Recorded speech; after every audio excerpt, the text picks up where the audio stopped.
एक दिन मोची ने अपनी पत्नी से कहा, अब मुझे और यहाँ नहीं रहना। यहाँ ना तो कोई कमाई हो पा रही है और ना ही कोई काम मिलता है। अरे पड़ोस का गांव बहुत बड़ा है, अब मैं वहाँ जाकर अपना मोचीगिरी का काम करूँगा। कुछ दिन घर से दूर रह लूँगा, कम से कम घर का खर्चा चलाने लायक कमाई तो हो जाएगी वहाँ। क्यों, वहाँ के लोगों के जूते चप्पल ज्यादा टूटे हैं क्या, जो आपको वहाँ जाकर ही मोचीगिरी करनी है? अरे अपनी जन्मभूमि में रहकर दो सिक्के कमाए नहीं जाते, पराए गाँव जाकर कमाएंगे ये पैसे।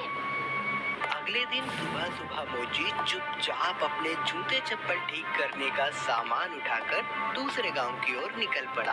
दोपहर होने तक वह पड़ोस के गांव माहौलबनी में पहुंच गया। हारा थका मोची जब माहौलबनी के बाजार में पहुंचा तो हैरान रह गया, क्योंकि वहां तो पहले से ही काफी मोची अपनी दुकान लगाए बैठे थे। अरे यहाँ तो पहले से ही इतने मोची अपनी दुकान लगाए बैठे हैं, ऐसे में मुझ अनजान मोची के पास ग्राहक कैसे आएगा?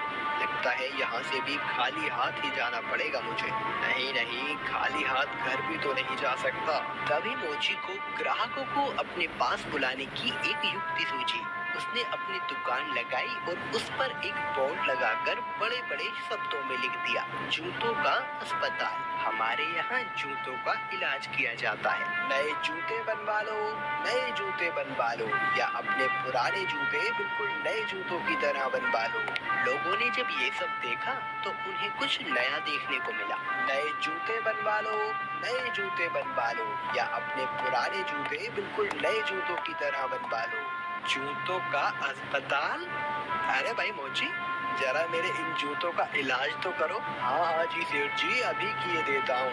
मोची अपने छोटे से अस्पताल पर बैठकर सेठ के जूतों का इलाज करने लगा। ये लीजिए, अब आपका जूता बिल्कुल स्वस्थ है। अरे भाई वाह, कितना हुआ इसके इलाज का खर्च? बस साहब, सिर्फ एक तांबे का सिक्का। लो ये लो। ऐसे ही दूसरा ग्राहक मोची के अस्पताल में अपने जूतों का इलाज कराने आया। मोची ने जूतों का इलाज किया, पैसे लिए और बाकी ग्राहकों का इंतजार करने लगा। आज तो मैंने बहुत पैसे कमा लिए हैं, अगर मैं ऐसे ही काम करता रहा तो बहुत पैसे जमा कर लूंगा और एक घोड़ा खरीदूंगा।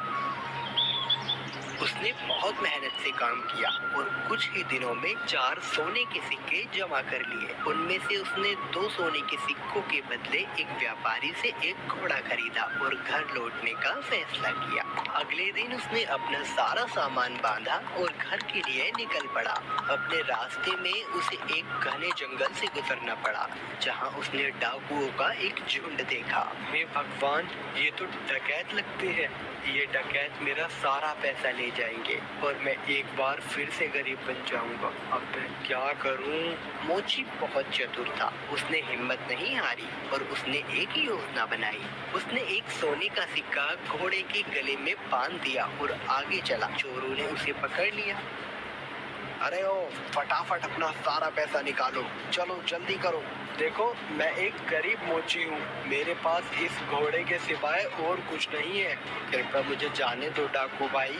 जैसे ही उसने ये सुना, घोड़ा रेंगा और उसके गले से वो सोने का सिक्का नीचे जमीन पे गिर गया। अच्छा मक्कार झूठे, हमसे झूठ बोलने की तेरी हिम्मत कैसे हुई? अगर तेरे पास कुछ नहीं था तो ये सोने का सिक्का तेरे पास कहाँ से आया?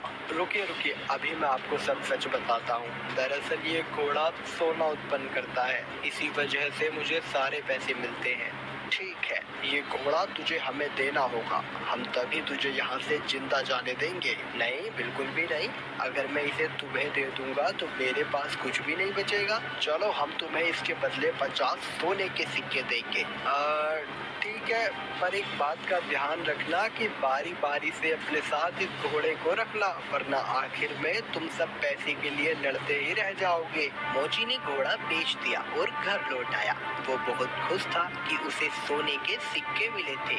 इस पैसे से उसने अपने ही गांव में थोड़ी सी जमीन खरीदी। इस बीच डकैत भी घोड़े को लेकर अपने अड्डे पर पहुंच गए। वहां डकैतों के सरदार ने अपने आदमियों से कहा, इस गिरोह का सरगना होने के नाते इस घोड़े को सबसे पहले मैं रखूंगा। उन सब ने अपने सरदार की बात मानी और उस रात सरदार अपने अड्डे पर उस घोड़े के साथ सोया। अगली सुबह जब वो उठा तो उसने देखा कि वहाँ अस्तबल में कुछ भी नहीं था। उसने पूरा अस्तबल सही से देखा पर उसे कुछ नहीं मिला। वो जान गया कि इस मोची ने उसे बेवकूफ बनाया है। इस बीच एक और डकैत वहां आया। सरदार, आपको सोना मिला? हमें भी बताइए कि कितने सोने के सिक्के घोड़े ने उत्पन्न किए। तुम खुद ही ये पता लगा लोगे जब आज रात तुम खुद ही इस घोड़े को रखोगे। सरदार ने किसी से कुछ नहीं कहा क्योंकि वह अपने आप को बेवकूफ साबित नहीं होने देना चाहता था। एक एक करके सभी डकैतों ने घोड़े को अपने साथ रखा पर उनमें से किसी को